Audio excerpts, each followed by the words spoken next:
What's going on, y'all? It's J Smo Reviews here, back at it again with another video, man. Doing a whole video really here about announcements. I know it's been like a week, like a clean week since the last video. Was kind of tired of like the one video, one announcement. I like to let all the announcements build up and then predict the full card. And since the last time we've talked, URL's NOME 15, there has been 2 more announcements, in my opinion, and what looks to be like the consensus opinion, they're the 2 best announcements yet for the card. I know that there's still 1 to go, and of course, I'll probably finish this, and knowing my luck, they're going to announce the last battle, and then I could have just done a full predictions video. But we're going to talk about these matchups really, really good on paper.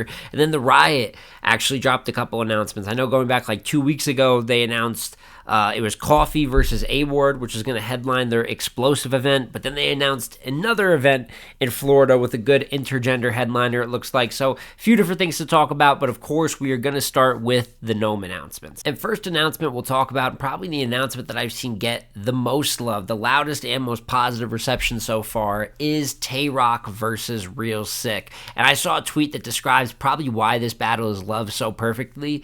It's the battle of 2 110%ers, as in they're always given more than 100% when they're in the ring. And that completely checks out. I mean, if you are making a list of the top 5, but at least I'd say the top 7 battle rappers in the world right now, these guys are kind of objectively 2 of the best doing it. The streak Real Sikh's been on of just not losing clearly the last couple years, and more times than not winning dominantly. Tay Roc being the defending champion of the year, we already know the legendary status he brings to the table. And I think most Tay Roc announcements can be met with like a lot of excitement, but I think just how positive people have been talking about this as like a true main event type of battle, when some people maybe question that with some of the other matchups, right or wrong, this really speaks to the stardom that Real Sikh is reaching. I feel like people are starting to really look at him in that light. He's always had a unique style, and he's always rapped great, but I remember a point in time after the Pat Stay, DNA battles that were all for the most part getting streamed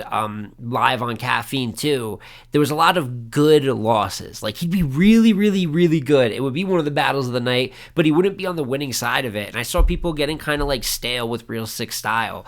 The Stumbles battle, like he won 3-0, but I remember people being like, more moved by what Stumbles was doing in between his choppy material. And there was like just a tough period where he was considered really talented, but I think was getting treated more like just a writer or just a pen. And then the K-Shine loss happens, and that was tough. Everything post K-Shine really leads up to this moment where anytime Real Sikh pops out, and he's been a lot more careful and strategic. He's only battling, I'd say, 4 or 5 times a year max when he does.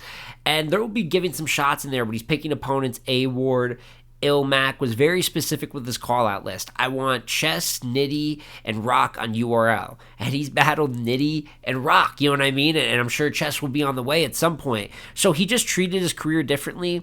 Every performance is powerful. It stands out on the card. There's a healthy amount of anticipation for Real Sikh battles without him only battling like once a year. So he's still active, but every time he pops out in a card, he's usually one of the most exciting announcements. It was like that with Real Sikh and Ilmac earlier this year, and now I'm looking here and people are saying this could easily be the best battle on the card, or it's the one that they're by far the most excited for. So Real Sikh, the talent has always been there, the winning has been there, and now I'm starting to see the reception from a growing fan base that this is a star-like battler at this point. So that just speaks on where Real Sikh is coming into this matchup, not how he's built, not just his talent. We know what he's been doing the last couple years, but his profile.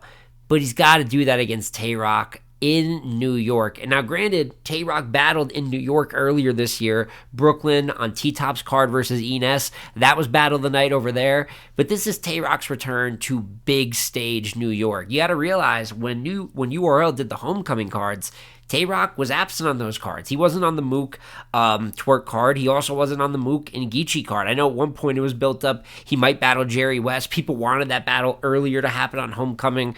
Obviously, it ends up happening, but on NOME, smaller room in Orlando. So Roc hasn't been big stage New York probably since the Hollow to Don battle. Legendary all-time performance. Seatbelt bar still went, I won't even say triple, quadruple platinum. It's went diamond at this point in the battle rap community.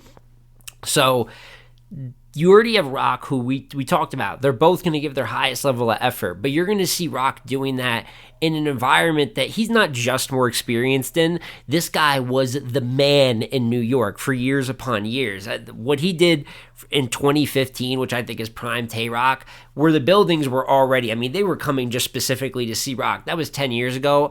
It has been a long period of time, and I think that's going to be, it's already a tough matchup for Sikh because of style, because of Tay Roc's explosiveness, but the amount of time it's been since he's been in New York is, I just think there's a lot of things going in Roc's favor here, and I think that's going to add to the motivation of someone who's already always hyper motivated. I think I saw a tweet from him saying, like, anytime you think you've seen the best Tay Roc in New York, I promise this will be 10 times that, and kind of making up those reasons to even be better than the last performance, which you have to do when you've lapped the game and you have titles and highest viewed years and years that you're the most talked about or the face of a league over and over. So real Sikh, extremely worthy challenger.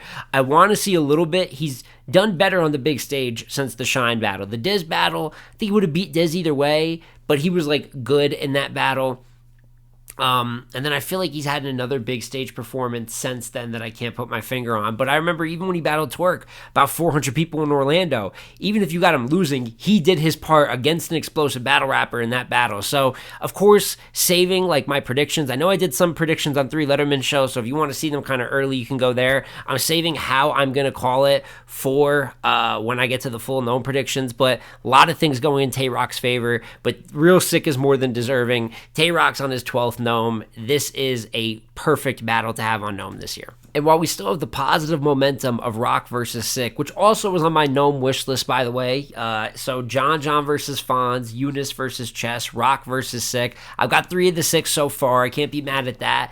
But then we get another battle that, in my opinion, kind of the way it's booked, story-wise, or kind of what it looks like on paper, I think is very similar to Tay Roc versus Real Sikh, and that is Rum Nitty versus Jey the Nightwing. And I look at it as like Roc and Rum, who I always think have had similarities career-wise, that A-side legend, best in the world type of contender, returning to an NY stage. Very similar for Rum. It's been a long time since he's been in the bright lights of New York, versus a UM1 top-tier capable talent who looks like one of the best active right now. Similarly, I feel about Real Sikh as I do Jey the Nightwing, and they're even both kind of writers. So there's so many things that I think draw people to both of these battles. They know the battlers involved. They're going to give some of the best quality that you're getting in the game right now, and they know that they've earned it with their recent form. Rum Nitty, there's really a case between Rum Nitty and Jey. It's the 2 best years of 2025 so far, going head-to-head.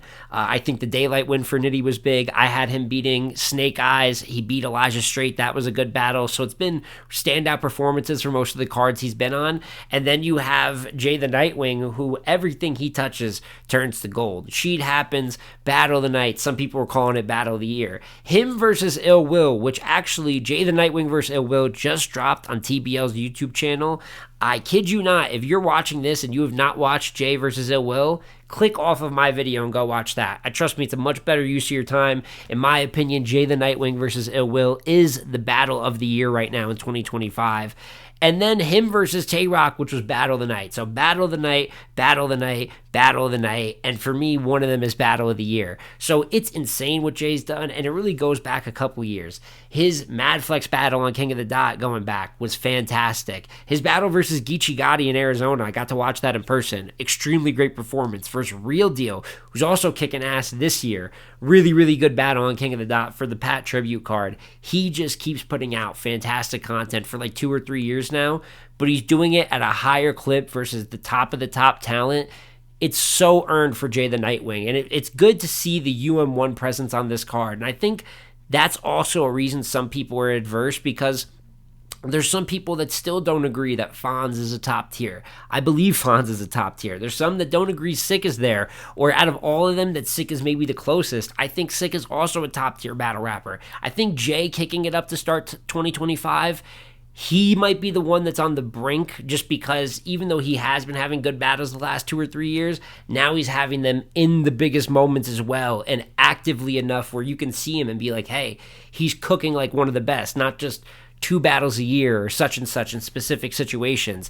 But I look at these guys as top tiers. When we talk new stars, I think these are some, I know we look at the Eunices and the Capos, Kings and Techs and like that next class too, but UM1 is here to also carry some of that mantle and maybe even battle some of these newer guys, and that's how we keep the chain of command going. So I don't know, some people are seeing this, and I think maybe instead of it being a familiar face like your DNAs, your Goods, or some of the names that are being asked for, maybe just seeing a UM1 name brings a little bit of fear, like it's not a NOME matchup. This is Fonz' 5th NOME. This is, I think, Real Sikh's 3rd or 4th NOME. This is going to be Jey the Nightwing's 3rd NOME. And these guys, all 3 of them, look better than they really ever had before in the ring. That's not even to mention Lou Castro, who I think has been doing great things, also could have earned another opportunity like this with the way he's been rapping recently. So I think this formula of UM1 versus the best of the best on the biggest stages, it's going to create good battles all through the card. Some people don't see it the way they did with John and Fonz, like they do with Roc and Real Sikh, but I think Roc Sikh, Jey versus Nitty, Fonz versus John. These are all going to be some of the best quality battles on the card, and I feel very confident in it. I will say for this specific matchup, and Nitty, who I mentioned, is returning. I think his last battle on a New York big stage was either JC or Roc, which are not his best big stage performances by any means. So it's been some time. He's a whole different battler. It's been almost 10 years since those battles. He's won Champion of the Years. He's had his God tier plates.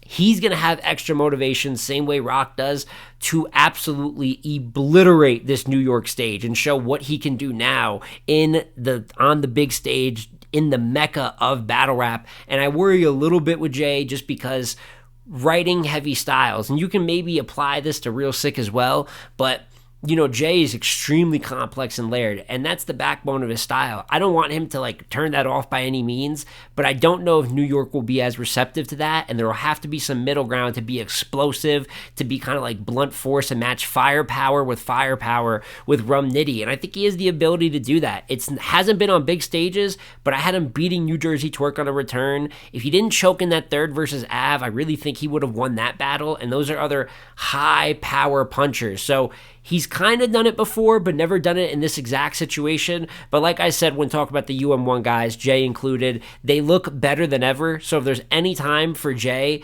I'm not going to say shock the people because we know how good he is, but to take it to like the next level. Because if he can do it here, what stops you from booking Jey the Nightwing versus any of the big names in any of the big situations? Then, I mean, like, sky's the limit. If you start your year off with a crazy Rum Nitty battle, Tay Roc, Ill Will, and Sheet Happens, you know, he's just Mr. Battle of the Night. So, obviously, looking super duper forward to this battle. I don't want to say, because I've done it with 2 other battles, it'll be in the Battle of the Night conversation. I don't know. I'll have to think on it a little longer. But I think Nitty and Jey is going to be as good as any Nitty and Jey battle that you've seen through 2025. But that is my initial thoughts for the recent NOME announcements with Tay Roc versus Real Sikh and Nitty versus Jey the Nightwing, which, like I said, most positively received announcements yet. For some people, it still won't be enough. I've seen a lot in other bloggers' comment sections about still it's night of mid-events and I'm not excited and this and that. Part of that is URL's bad PR has made this mass hater base where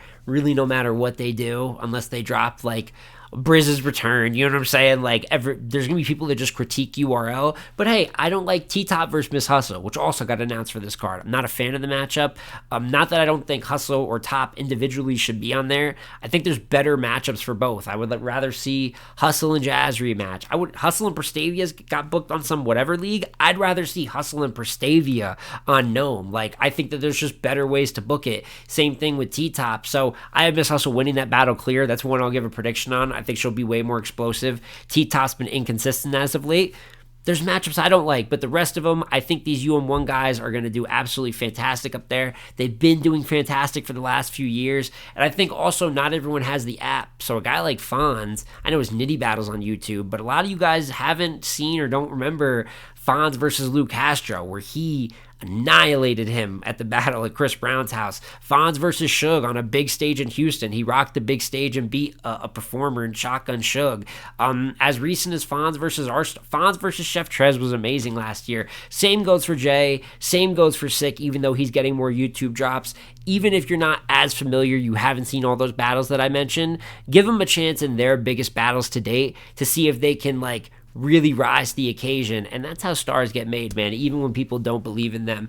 And before we head out of here, just want to talk a little bit about some of these Riot announcements, right? Like I said, A-Ward versus Coffee, which is like a rebooking from, they were going to battle on the Riot when the Riot was first starting events. Coffee backed out. I remember A-Ward wrapped his rounds on camera and they were like crazy. Everyone's like, Coffee might have dodged a bullet with that one. But now I think Coffee's in a different space. I mean, back then, this is pre-Wody, pre any of that, still basically an up-and-coming battle rapper now. She's in the Wody conversation every year. She's battled most of the legendary females. She's battling tons of the legendary men right now, and that she's the best that she's ever looked. So they're going to spin the block for that. Still think it'll be a tough matchup for her, but it's hard betting against her. I did it again with a couple battles this year, and she's already got the Prestavia battle, which she lost, but was fantastic. She's got the Swamp battle, which she ended up winning. And I think she had one more battle recently that I can't quite remember. Oh, the Bailey Lee battle, which she's supposed to win that. But A-Wards look good. I'd still probably take A-Ward just because of the backstory with how it went the first time around and how he'll probably use that to angle. But I think it's a worthy battle. And I think the Riot does a good job with their intergender battles. You know, they booked Geechee and Coffee, which was a grudge match, obviously. Nitty and Jazz, Vixen and Chilla, which helped kind of revive this whole Vixen run and get it going. But speaking of Vixen, they also announced Av versus Vixen for an event out in Florida. Power puncher matchup. In terms of intergender battles, I thought it was the best option for both of them out there. Av is going to go up against one of the best women in Vixen. And Vixen, in my opinion, beat New Jersey Twerk. I thought she cleared New Jersey Twerk. He admitted he lost. I had her beating Rum Nitty in Battle of the Night on SM. And then she also hung with Tay Roc on a big stage. I had her losing. But when she goes up against like explosiveness and the top men, she might be the best woman against men right now. I think Jazz is in that convo, but Vixen gets busy versus the best guys. So Av and Vixen should be explosive. And they even announced as an undercard for Coffee and A-Ward, King versus Hansel. We talk about the new talents, who's going to step up. Kings look great. Hansels look great to start the year. They're going to punch. They're both going to angle. I'm sure that they're going to get in their all-around bag. It's not Unison King like some people want, but Hansel's a very worthy competitor. He's done great stuff on the Riot. To see King get to travel a bit too, take a battle on the road, a lot of things to look forward to there. That should also be great. So the Riot's got a little 3-pack of battles there with more to come. They're doing good things. TBL said that they have their second announcement for Bulletproof coming out tomorrow. That should be major, like a co-main event for Hitman and Mook. Figure it's got to be big. So TBL's cooking. The Riot's cooking. URL is cooking. I think NOME is a very solid card. I'd give it like a 7 or 8 out of 10 right now. And then the quality could even put it up higher when we get there, day of the battle. But of course, I want to hear your guys' opinions on everything. How do you feel about Roc versus Sikh? Jey versus Nitty. How do you feel about all this relating to NOME? Are you more excited for NOME now? Do you agree with my takes? Do you disagree with it? All dialogue, positive or negative, is welcome in the comment section. How do you feel about any of these Riot matchups, new stars, any questions or disagreements, man? Let's get some dialogue going about all these announcements. I think we're about to hit a real good uptick going into the summer for battle rap. But it's been Jey Smo Reviews again here, y'all. Like, comment, subscribe, and I'm going to catch you on the next one, man. Peace.